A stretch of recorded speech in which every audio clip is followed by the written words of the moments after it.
इंशाअल्लाह वो धरना करूंगा, एक ऐसा धरना करूंगा कि वो जो पिछला 126 दिन का धरना वो आप भूल जाएंगे।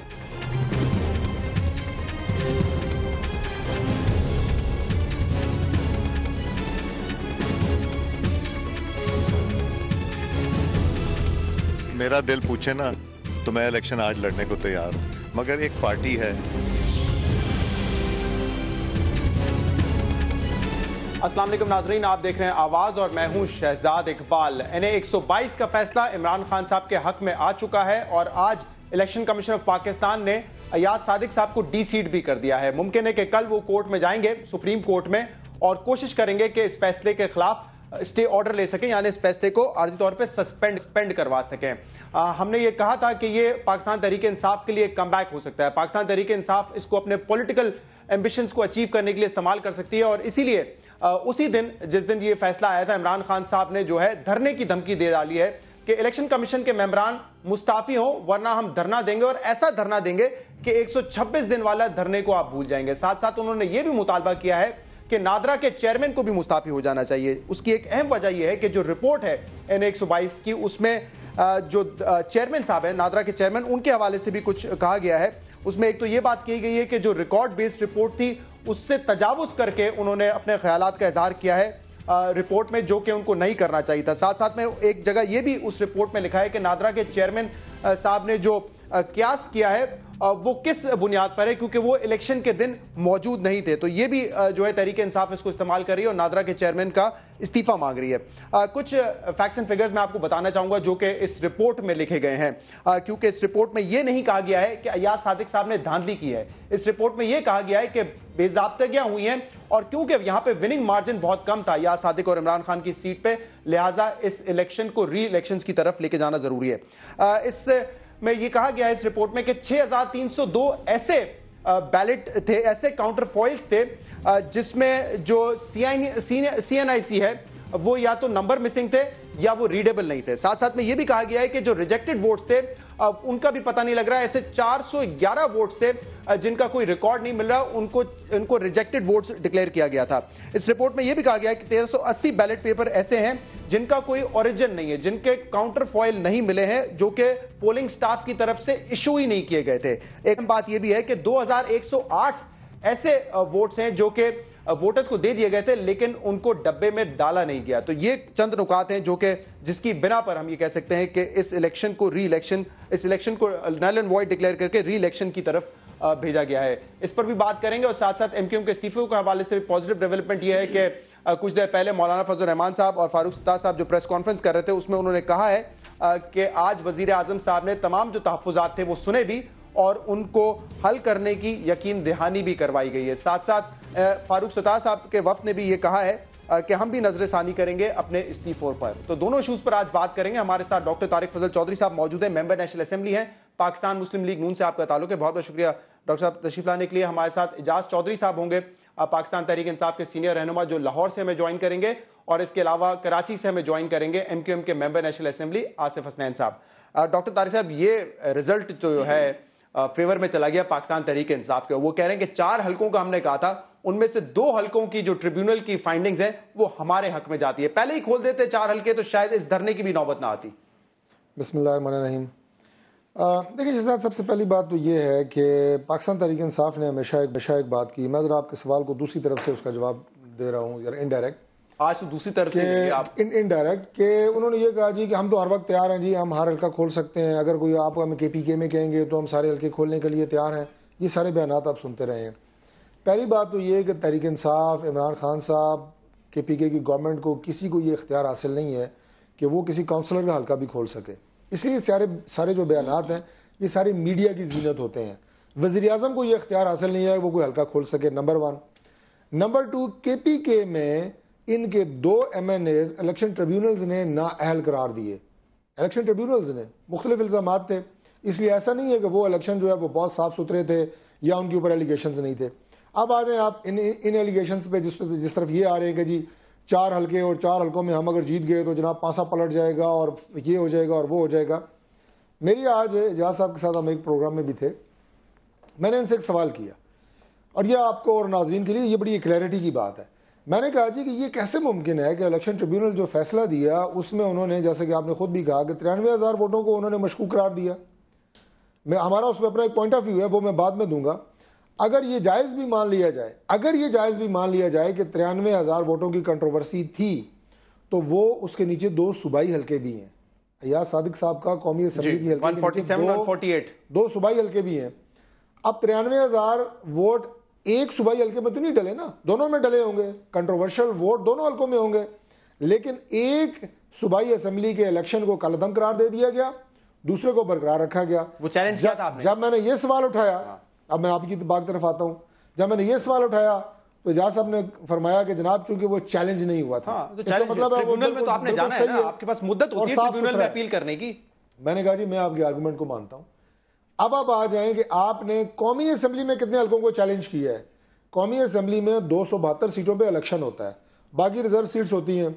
272 हल्कों में एक और से जरा सुनिएगा, 32 हल्के ये चैलेंज करते हैं तहरीक इंसाफ, 240 को। इसका मतलब ये है कि ये सही मानते हैं अगर वो 32 के 32 भी इनके हक में फैसला हो जाए, तब भी ना इलेक्शन पे फर्क पड़ता है, ना कौमी असम्बली पे फर्क पड़ता है, ना गवर्नमेंट की फॉर्मेशन पे फर्क पड़ता है, ना ये हुकूमत बना सकते हैं। इन्होंने इनकी जबान में, मैं तहरीक इंसाफ के अल्फाज में बात कर रहा हूं, वो बात ठीक है, ये हुकूमत नहीं बना सकते, लेकिन 32 हल्के बड़ी बात है ना। इनके 30 से 62 हो जाए, आपके जो है 30 कम हो जाए, तो ये फिगर बिल्कुल चेंज हो जाएगा। कि इनकी एक मिनट, मैं तो बात ही नहीं कर रहा, मैं उसका फैसला जुडिशल कमीशन ने कर दिया है ना, ओवरऑल इलेक्शन का फैसला जुडिशल कमीशन ने कर दिया है। सिर्फ एक जुमला मुकम्मल करने दें। इन्होंने अगर 32 हल्कों को चैलेंज किया, इसका मतलब है कि 240 पे कोई एतराज नहीं है। फिर उन्होंने धरना देना शुरू कर दिया जनाब कि सारा इलेक्शन जो है धांधलीशुदा है। उसके ऊपर जुडिशल कमीशन का फैसला आया। उसके बाद आप इलेक्शन के ऊपर तो अब सवालिया निशान आप उठा नहीं सकते। ये 4 के 4 हल्के भी अगर इनके हक में हो जाएं, इलेक्शन ऊपर आप नहीं उसको सवालिया निशान उठा सकते कि जनाब इलेक्शन मशकूक है और इलेक्शन कमीशन इस्तीफा दे। और आखिरी बात मैं दोबारा इनसे अर्ज करता हूं, पहले भी अर्ज कर चुका हूं कि आपका फोरम जो है वो पार्लियामेंट है। आप वोट लेके पार्लियामेंट में बात करने के लिए और मसले यहां पे हल करने के लिए, यहाँ पे इलेक्शन रिफॉर्म्स की कमिटीज मौजूद है, मैं भी उसका मेंबर मैं उस पर आता हूं, उस पर बात करूंगा। धरनों से और सड़कों पे तारिक फजल चौधरी साहब कह रहे हैं कि ये सीट जीतने का मतलब ये नहीं कि पूरे इलेक्शंस पे जो आप इल्जामात लगा रहे हैं वो साबित हो जाए। और ये बहुत से लोग, नून लीग का डिफेंस तो यही है कि जंग आप हार चुके हैं, उसमें एक लड़ाई अब जीतने से कोई फायदा नहीं होगा।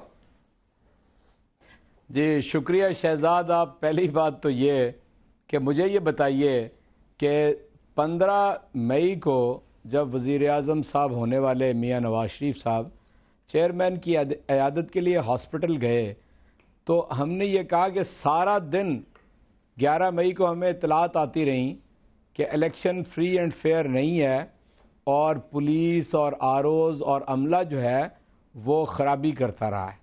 सिर्फ इतनी बात की, ये नहीं कहा कि मियां नवाज शरीफ साहब आपने ये किया या करवाया है। उस दिन ये नहीं कहा, उस दिन सिर्फ ये कहा कि ये 4 हल्के खोल दें और 4 हल्के खोलने के नतीजे में हमें पता चल जाएगा कि हमारे ये मालूमात जो हैं वो दुरुस्त हैं या गलत हैं।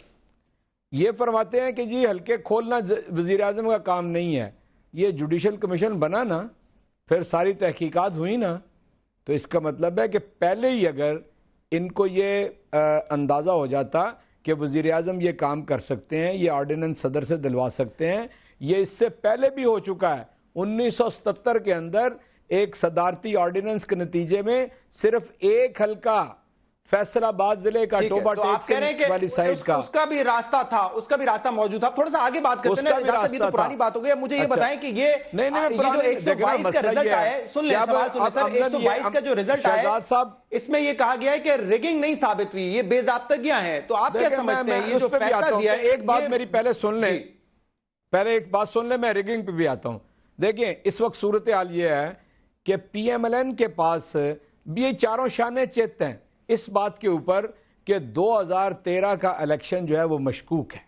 अब आपको मैं बताता हूं, और इसलिए ये हीले बहाने इधर उधर कर रहे हैं, तो उनसे कहें कि 4 हल्कों से कुछ 4। और अगली बात ये, आप कह रहे हैं ना जी रिगिंग नहीं लिखा, मैं आपको या तो ये कोर्ट ऑफ लॉ कोई इसकी इंटरप्रिटेशन कर दे या जुडिशल कमीशन कर देता, या बैसियत एक सियासी कारकुन के मैं आपकी खिदमत में एक बात अर्ज करता हूं, ये कहता हूं अगर थोड़ी हो इरेगुलरिटीज तो वो इरेगुलरिटीज हैं, जब उनका क्वांटम बढ़ जाए और उसके नतीजे में इंतखाब के नताइज तब्दील हो सकते हों तो फिर वो धांधली हो जाती है।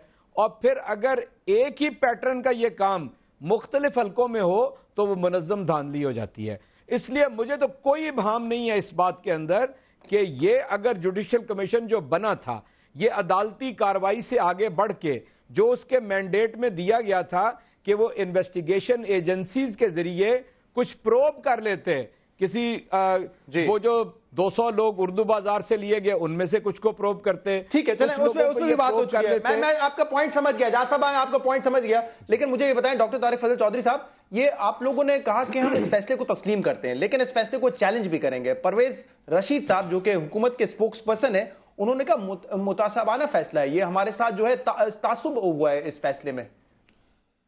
देखिए, गुजारिश ये है कि सबसे पहले तो मैं आपके पहले जो सवाल है उसका जवाब दे दूं। पाकिस्तान के अंदर एक अदालती निज़ाम मौजूद है।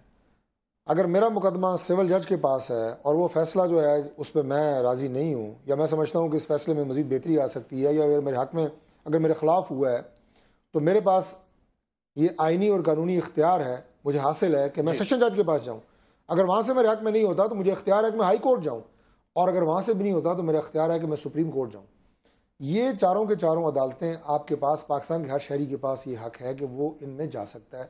नहीं, वो तो ठीक बात है, लेकिन ये कहना कि फैसला तासुब की बुनियाद पर किया गया है ये मुख्तलिफ चीज है। आप फैसले पर तनकीद कर सकते हैं, फैसले को चैलेंज भी कर सकते हैं, लेकिन ये कहना कि तासुब की बिना पर ये फैसला किया गया है, ये तासुब का लफ्ज जो इस्तेमाल हुआ है उसकी बुनियादी वजह यह है जो मैंने पहले अर्ज की है कि अगर 93,000 वोटों को आप अगर बैलेट पेपर्स को जो आपकी काउंटर फाइल्स हैं उनको आप सवालिया निशान बना रहे हैं, आप 93,000 वोटों को मशकूक करार दे रहे हैं, तो वो एक सूबाई हल्के में नहीं पड़े, वो दोनों में पड़े हैं। आपको दोनों को कलअदम करार देना चाहिए था। हम ये समझते हैं कलअदम ट्रिब्यूनल कैसे देगा जब उसको चैलेंज ही नहीं किया गया, जब वो केस ही सामने नहीं है 148 का, तो कैसे उसको कह सकते हैं? इस तरह सामने आता है कि 93,000 वोटों को आप कहते हैं जी मशकूक करार दे रहे हैं, अब उसमें से आधे तो वहां पड़े होंगे ना।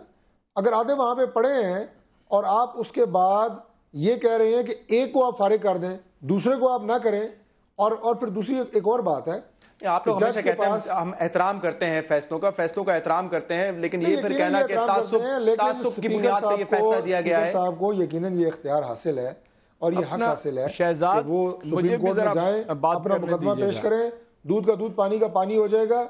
इस फैसले के अंदर जो पहले पेज से जो गुफ्तगू है फैसले के अंदर, अब आप इलेक्शन लड़ चुके हैं डॉक्टर साहब, इलेक्शन में धांधली होती कैसे होती है? मैं आपको मिसाल देता हूं। यहां पे लिखा है 6,302 आईडी कार्ड्स ऐसे थे जिनके नंबर नादरा ने इशू ही नहीं किए।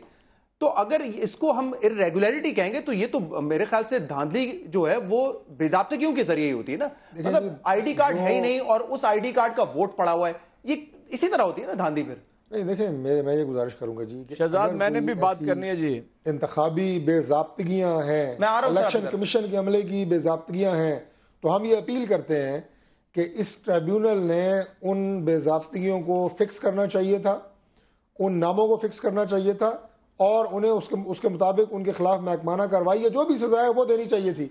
इसकी सजा या सादिक साहब को नहीं बनती। नहीं, ये देखिए कि आगे सुप्रीम कोर्ट में जाएंगे, सारा फैसला आपके सामने आएगा इंशाल्लाह। अगर इलेक्शन मशीनरी की कोताहियां हैं उसको आइडेंटिफाई किया है तो दोनों उम्मीदवारों के लिए, जितने भी उम्मीदवार थे उनके लिए, सबके लिए एक ही जैसा फैसला है ना कि दोबारा इलेक्शन करवा लो।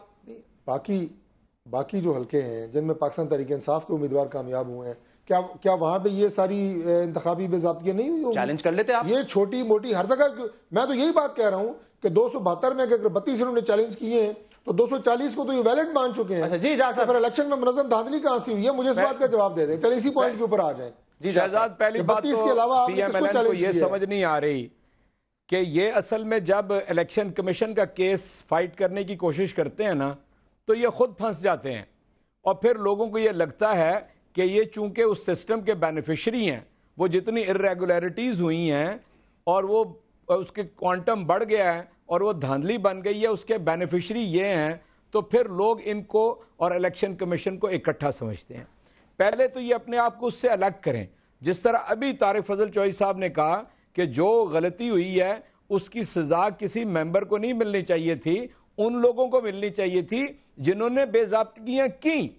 अमलन ये यहां पर ही आके काबू आते हैं। ये चूंकि पहले रोज से इलेक्शन कमीशन के उसके कवर के लिए चले गए ये इन्हें हमारे साथ खड़ा होना चाहिए था। ये भी पॉलिटिकल पार्टी हैं, हम भी पॉलिटिकल पार्टी हैं। हमने नून लीग को मुर्दे इल्जाम उस वक्त ठहराया जब ये पूरी तरह उसके रेस्क्यू के लिए जाते थे। आज भी हम ये कहते हैं कि ये उनकी साइड लेनी बंद कर दें। जुडिशल कमीशन ने 40 निकात ऐसे लिखे हैं जिसमें यह कहा है कि ये इलेक्शन कमीशन ने गलत किया, ये किया, ये किया, ये किया। आज हम कहते हैं, चलो मैं इस चीज का जवाब ले लेता हूं कि ये क्यों साइड लेते हैं इलेक्शन कमीशन की और इलेक्शन मशीनरी से हटाकर उन्हें कोई कार्रवाई उनके खिलाफ की जाए।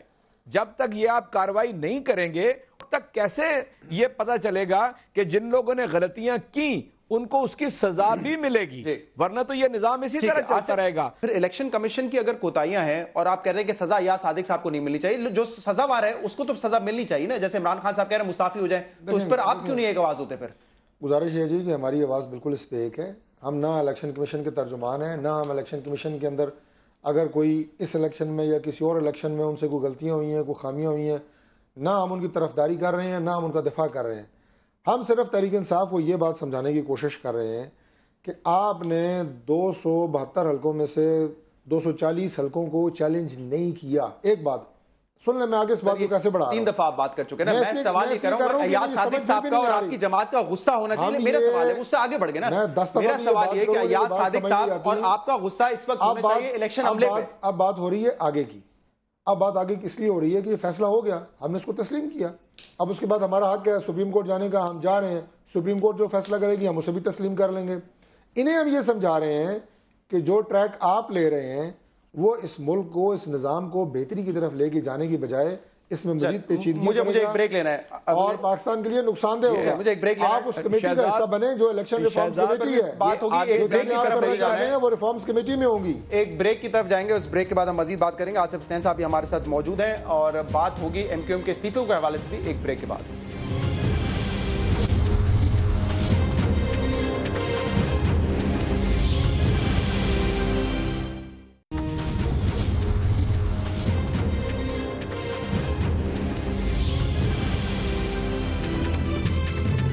वेलकम बैक नाजरीन। आसिफ हुसैन साहब आपकी तरफ आऊंगा। आज एमक्यूएम के वफ्द की मुलाकात भी हुई है नवाज शरीफ साहब से और आपके जो तहफ़्फ़ुज़ात थे उन्होंने सुने हैं और यकीन दहानी करवाई है कि उन तहफ़्फ़ुज़ात को दूर किया जाएगा। इस यकीन दहानी पर कितना यकीन है आसिफ हुसैन साहब आपको और आपकी जमात को? देखें, जो हमारे ग्रीवेंसेस हैं वो हमने प्राइम मिनिस्टर के आगे रखे हैं और इस उम्मीद पर कि प्राइम मिनिस्टर अपने इख्तियारात को इस्तेमाल करते हुए जो जायज़ हमारे रिजर्वेशंस हैं उसको ज़रूर पूरा करेंगे, उसमें बेहतरी आएगी। अभी देखना यह है कि उसकी सूरत हाल आगे क्या बनती है, कितना उस पर इम्प्लीमेंट होता है। इसलिए कि जो माजी की रिवायत रही है उस माजी की रिवायत में देखें, एक तो कोशिश जो कहा जा रहा है कि जी एमक्यूएम ऑपरेशन को रुकवाना चाहती है। क़तई तौर पर इस बात को मैं क्लियर कर दूं, एमक्यूएम ऑपरेशन को रुकवाना नहीं चाहती, लेकिन उस ऑपरेशन की आड़ में अगर कराची समेत सिंध के शहरी इलाकों के लोगों को वो कानूनी और आइनी इख्तियारात नहीं हैं जो पाकिस्तान के दीगर लोगों को हैं, अगर यहाँ के लोगों को उठाकर अदालत में पेश नहीं किया जा रहा, वो मिसिंग हो रहे हैं, उनको मावरा अदालत कत्ल किया जा रहा है, अल्ताफ भाई की वाइस पे पाबंदी लगाई जा रही है। मैं सिर्फ ये पूछा हूं, इस पे यकीन कितना है आपको? आपको यकीन दहानी जो करवाई गई, आपको लगता है कि नवाज शरीफ साहब कुछ कर सकेंगे इस मामले में या कुछ नहीं होगा? देखें, जो माजी की रिवायत रही है वो तो इस तरह से है कि जब ये मुश्किल में होते हैं तो ये तो हाथ जोड़ लेते हैं हर के, और हमने और सबने धरने के वक्त भी देखा कि रोज़ाना प्राइम मिनिस्टर जो है वो आते थे असम्बली में और रिक्वेस्ट करते थे कि जी सारी जमातें, सियासी जमातें हमारा साथ दें जमहूरियत के लिए, और जब ये मुश्किल से निकल जाते हैं तो वही रिजेक्ट होता है, रिजेक्ट पना होता है, वही अनापरस्ती होती है। और इस वक्त आपके ख्याल में मुश्किल में है या मुश्किल से बाहर है? इस वक्त नवाज शरीफ साहब आपके ख्याल में मुश्किल में है या मुश्किल से बाहर है? ये देखें, आपने अगर 3 दिन पहले कराची आने के वक्त इनका लहजा और बॉडी लैंग्वेज देखी हो तो मुख्तलिफ थी, और कल NA-122 का जो रिजल्ट आया है उसके बाद इनकी बॉडी लैंग्वेज मुख्तलिफ है। लिहाजा हम भी ये देख रहे हैं कि जो हमारी शिकायत है उन शिकायत का जो आज प्राइम मिनिस्टर ने कहा है कि जी हम कमेटी भी बनाने के लिए तैयार हैं और दीगर चीज़ों को भी देखेंगे, वो किस हद तक पूरी होती हैं, और अगर वो पूरी होती हैं, कराची के लोग इसको क्लोजली मॉनिटर कर रहे हैं, हम भी एनालिसिस कर रहे हैं, अगर वो इंप्लीमेंट होना शुरू होती है मैं इसी पे बात करना चाहता हूं, फैसला कर सकते हैं। लेकिन आसिफ हसन साहब, मैं इसी पे आ रहा था, एमक्यूएम के भी फैसलों में इस्तेकाम नहीं नजर आता। अभी पिछले हफ्ते आप बात करते थे फजल रहमान साहब से, लेकिन फिर वजीर आजम साहब का जो ट्रिप था कराची का, उसने इतना डिसअपॉइंट किया आपको कि आप लोगों ने भी बड़ा सख्त लहजा इख्तियार किया। मैं आपकी प्रेस रिलीज से ये पढ़ना चाहूंगा, आपने कहा कि कराची की आमद पर वजीर आजम पाकिस्तान के गरूर, घमंड और धमकी आमेज लहजे की हम मुजम्मत करते हैं। आपने यह भी कहा कि हमने फैसला कर लिया, असेंबली में वापस नहीं जाएंगे, हमारे इस्तीफों को फौरन कबूल किया जाए। आपने यह भी कहा कि अब हम अपनी तवज्जो जो है वो नए सूबे के हवाले से देंगे। तो ये एक दिन आप यहां पे खड़े होते हैं, अगले दिन फिर यूटर्न लेके आप मुज़ाकरात करने पहुंच जाते हैं, फिर आप एक यूटर्न लेके कहते हैं कि इस्तीफे हमारे मंजूर करो, कोई हमें सालिस का किरदार कबूल नहीं है, कोई हमें जो है इस पर वजीर आजम साहब पर एतमाद नहीं है। ये इस्तेकाम तो दिखाए ना कि एक जगह खड़े तो रहे ना कम से कम 3-4 दिन के लिए। शहजाद, आपने बिल्कुल सही बात की है, वजह है, और यकीनी तौर पर इस दफ़ा जब हमने, आपको याद होगा, रेजिग्नेशन दिया, और रेजिग्नेशन देने के बाद जब 4 दिन पहले अल्ताफ़ भाई ने मुशावरत की तो सबकी राय एक ही थी कि अब हमें वापस इस ऐवान में, इस असम्बली में नहीं जाना। वही सारी चीज़ अल्ताफ़ भाई ने क्लियर कर दी।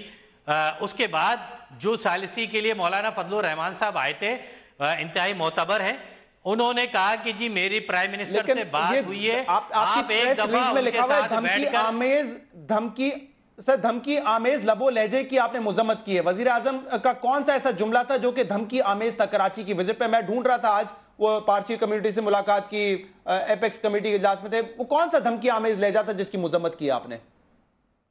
उन्होंने यहां पर आकर क्लियर कहा, पहली बात यह है कि वो रशीद गोडेल उनके कुलीग थे, वो हामिद मीर के लिए वो मुझे मालूम है, धमकी आमेज लहजा, लेकिन रशीद गोडेल दूसरा लहजा तो नहीं हुआ ना। उन्होंने नहीं धमकी आमेज नहीं, जो उन्होंने बातें की वो रिकॉर्ड का हिस्सा है कि ये सारा ऑपरेशन उसी तरीके से जारी रहेगा। फिर उन्होंने वो बात जो कि चीफ मिनिस्टर से कहलवा दी कि कोई मॉनिटरिंग कमेटी नहीं बनेगी और मेरे होते हुए नहीं बनेगी। तो प्रोविंशियल गवर्नमेंट भी और फेडरल गवर्नमेंट भी सारे मामलात में मुलव्विस थी, और हमें जो आसिफ, ठीक है, मैं इससे जवाब लेता हूं। आसिफ हसैन साहब कह रहे हैं जब आप मुश्किल में होते हैं ना तो फिर रवैया बदल जाता है। अब N122 का फैसला आया तो उसके बाद आज वजीर आजम साहब के वफ्द ने मुलाकात भी की, वरना उससे एक दिन पहले की बात है, कराची गए और वहां पे कोई लिफ्ट नहीं करवाई एमक्यूएम को, उनके तहफ़्फ़ुज़ात सुने भी नहीं। लेकिन गुजारिश ये है कि चूंकि एमक्यूएम इस वक्त इस्तीफे उन्होंने दिए हैं और उनके इस्तीफे जो हैं वो इस वक्त प्रोसेस में हैं कौमी असम्बली में, और हम ये कोशिश कर रहे हैं, हुकूमत ये कोशिश कर रही है कि वो पाकिस्तान के अंदर जो जमातें इलेक्शन लड़ती हैं, जो जमातें मैंडेट लेती हैं, उन्हें असम्बली में जमहूरी अमल का हिस्सा रहना चाहिए। ये हमारी कोशिश है। वो एमक्यूएम हो, वो तहरीक इंसाफ हो, वो बात में दम है उनकी। कराची के बाद कह रहे हैं कि रवैया तब्दील हुआ है। आपने सवाल कर लिया ना, मैं थोड़ा सा जरा जवाब दे दूँ। इंटरप्ट करने से वो बात समझ नहीं आती मैं क्या कहना चाह रहा हूँ, फिर बात वहीं से शुरू करनी पड़ती है। कि हम ये कोशिश कर रहे हैं कि ये जमात कोई भी हो जो वोट लेके आती है, उसका वो जो एक सियासी चेहरा होता है उसकी नुमाइंदगी असम्बली के अंदर रहे और वो सियासी अमल का हिस्सा रहे, क्योंकि इसी के लिए वो वोट लेते हैं और इसी जमहूरी अमल के ज़रिए वो अपने इलाकों की भी नुमाइंदगी कर सकते हैं, मुल्क के लिए भी कोई छोटी मोटी जितनी भी बेहतरी कर सकते हैं हम सब मिलकर कर सकते हैं। एक बात, अब चूंकि वज़ीर-ए-आज़म साहब ने आज इनको बुलाया और उन्होंने खदशात दूर करने की बात की, मैं कोई सख्त बात या कंट्रोवर्शियल बात नहीं करूँगा, लेकिन मैं अपने भाई आसिफ को ये ज़रूर कहूँगा कि हम अल्लाह के फजल से किसी मुश्किल में नहीं है, ना हमारी बॉडी लैंग्वेज में कोई इस तरह की तब्दीली आई है। NA-122 का कराची के ऑपरेशन से और एमक्यूएम से कोई ताल्लुक नहीं है। पाकिस्तान तहरीक इंसाफ तो मुश्किल में नहीं आई जिस वक्त उनके 2 MNA KPK से नाअहल करार दे दिए, डॉक्टर आमिर ज़मान और दूसरा उनका नाम मैं भूल गया हूँ, लेकिन वो भी दूसरे MNA थे, कोहाट के साथ उनका हल्का था। एक बात, इमरान खान साहब ने 2 अपनी जीती हुई सीटें दोबारा हार दी, NA-1 और मियाँ वाली, उन्हें कोई मुश्किल पेश नहीं है। ये सारी चीजें जमहूरियत का हिस्सा है। मैंने कहा कि पर ये टाइमिंग पे जरा बात करें ना कि ये एक या 2 फैसले से पहले NA-22 के फैसले से पहले क्यों नहीं का फैसला होना भी बाकी है। हमारे ऊपर कोई इजरा आसमान नहीं गिर पड़ा। वो कह रहे हैं इसके बाद हम जो है वो परेशान हो गए। इस बात का सबूत ये कि इससे पहले हमारे तहफ़्फ़ुज़ात सुनने के तैयार नहीं थे, फैसला आ गया NA-122 का तो हमें बुला लिया उन्होंने बात करने के लिए। मुझे बड़ा अफसोस हुआ उनकी इस बात के ऊपर, इसलिए कि वज़ीर-ए-आज़म साहब जब उन्होंने इस्तीफे दिए उसी दिन बेलारूस से वो वापस तशरीफ लाए, रातों रात उन्होंने मौलाना फजल रहमान साहब से बात की, रातों रात ये कमेटी तश्कील पाई और रातों रात मौलाना फजल रहमान साहब ने इनसे रब्ता किया और वो कराची तशरीफ लेके गए। ये फैसला तो कल आया है। मैं समझता हूँ कि इस तरह की गुफ्तगू नहीं करनी चाहिए कि ये अमल जिसके अंदर हम बड़े एक मुद्दबराना तरीके से वज़ीर-ए-आज़म साहब कोशिश कर रहे हैं कि हम आगे बढ़ें और हम इनको इस जमहूरी अमल का हिस्सा बनाएं। ठीक है, मुझे बाकी जहाँ तक ऑपरेशन का ताल्लुक है मैं ये भी मुकम्मल कर लूँ MQM खुद मानती है कि ऑपरेशन होना चाहिए, सारी जमातें कहती हैं कराची में अमन के लिए ऑपरेशन होना चाहिए, हुकूमत भी ये चाहती है कि अमन होना चाहिए कराची में। ये ऑपरेशन MQM के खिलाफ नहीं है। ठीक है, चलें, इस अगर बात पे कुछ तो मेरे जराइम ख्याल से पेशा अफराद जो पकड़े जा रहे हैं उनका ताल्लुक MQM से निकलता है, तो आपको अपने आप को उनसे अलग करना चाहिए, ना कि ऑपरेशन के खिलाफ आपकी बात होनी चाहिए। एक ब्रेक के बाद मैं यही सवाल जो है इजाज आपसे भी पूछूंगा कि ये ऊंट किस करवट पे बैठते हुए नजर आता है, और आप क्या इत्तेफाक करेंगे कि जब मुश्किल में आ गई है PMLN तो वो फिर कोशिश कर रहे हैं कि MQM के तहफ़्फ़ुज़ात दूर करें, शायद एक साथ 2 महाज नहीं खोलना चाहती हुकूमत वक्त। एक ब्रेक के बाद बात होगी, हमारे साथ रहिएगा।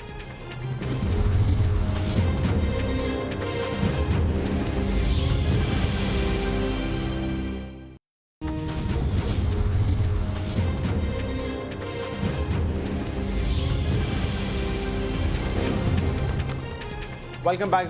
एजाज चौधरी साहब, अभी आपने सुना क्या आसिफ हसैन साहब फरमा रहे थे कि हुकूमत क्योंकि अब मुश्किल में आ गई है NA 122 के फैसले के बाद, तो उन्होंने हमें याद किया, हमारे वफ्द से मुलाकात की और अब इस मसले को हल करने की कोशिश की जा रही है। आपको लगता है कि इस प्रेशर की वजह से ही इस वक्त बातचीत हो रही है और MQM के तहफ़्फ़ुज़ात को दूर करने की कोशिश की जा रही है? जी शहजाद, मैं अर्ज़ करता हूँ, एक तो ज़रा मेहरबानी करके मुझे मौका दे दीजिए कि मैं अपनी पूरी बात कर लूँ। जी, मैं ये कहना चाहता हूँ कि पाकिस्तान के आइन और कानून के अंदर और रवायत के अंदर कोई ऐसी चीज़ मौजूद नहीं है कि अगर कोई फ़र्द इस्तीफ़ा दे दे या कोई पार्टी की पार्टी इस्तीफ़ा दे दे तो हुकूमत वक्त की ये ज़िम्मेदारी है कि उनको किसी तरह वो पार्लियामेंट में वापस लेके आएँ। कहीं नहीं लिखा हुआ, दुनिया में ये कहीं नहीं होता। मैं कहता हूँ PMLN की ये बिल्कुल हुकूमत की ज़िम्मेदारी नहीं है, ये खामखा इसके अंदर गलता है। पहली बात तो आप ये समझ लें। दूसरी बात, मैं टिकर नीचे पढ़ रहा हूँ, MQM के कायद जो हैं अल्ताफ़ हुसैन साहब, उनको जी बिल्कुल फ्री खिताब की इजाज़त देनी चाहिए। जो गुलफशानी वो करते हैं पूरी कौम के सामने आती रहती है, उसके ऊपर कोई पाबंदी नहीं लगानी चाहिए। तीसरी बात मैं ये कहना चाहता हूँ अपने भाई आसिफ साहब से माज़रत के साथ कि ये कराची के अंदर जो भी दहशतगर्दी, भत्ताखोरी, टारगेट किलिंग, चाइना कटिंग और इस तरह के जितने दीगर जराइम थे, ये ख़ुद कहते थे कि ये हैं और इसके ऊपर ऑपरेशन होना चाहिए। ये फ़ौज को ख़ुद बुलाते थे, चुनाचे फ़ौज एक पूरे मंसूबे के तहत वहाँ पर रेंजर्स के ज़रिए ये ऑपरेशन कर रही है। इसमें जो चीज़ इनको नज़र आए ऐसी कि जो यानी वो समझेगा कानून के या जो हमारा एक मारूफ तरीक़ाकार है उसके मुनाफी है, वहाँ एपेक्स कमेटी है, 14 बरस से इनके गवर्नर वहाँ पर बैठे हुए हैं, तो ये उसके अंदर लेकर आ सकते हैं। और मैं ये जो पूरा खेल है ना, PMLN, peoples party, MQM, Fazlur Rahman, मुझे ये लग रहा है ये सारा ये ऑपरेशन को सबोटाज करने का सारा चक्कर है, ताकि फ़ौज के ऊपर एक ऐसा दबाव पैदा किया जाए कि वो जो रास्ता इख्तियार किए हुए है इस वक्त, उसके रास्ते में रोड़े अटकाए जाए। मैं इसकी वजह आपको बताता हूँ। सबसे पहले मुख्तसर बता दीजिएगा जी कि मुख्तसर बता रहा हूँ ज़रा, इसीलिए मैंने कहा ना ज़रा हौसले से सुन लीजिए। जरदारी साहब ने, नहीं सर वक्त कम है मेरे पास, हौसले की बात नहीं है, वक्त कम है सर। जी जरदारी साहब ने बहुत सख्त तकरीर की। उसके बाद अल्ताफ़ हुसैन साहब ने हेट स्पीचेस का एक सिलसिला था।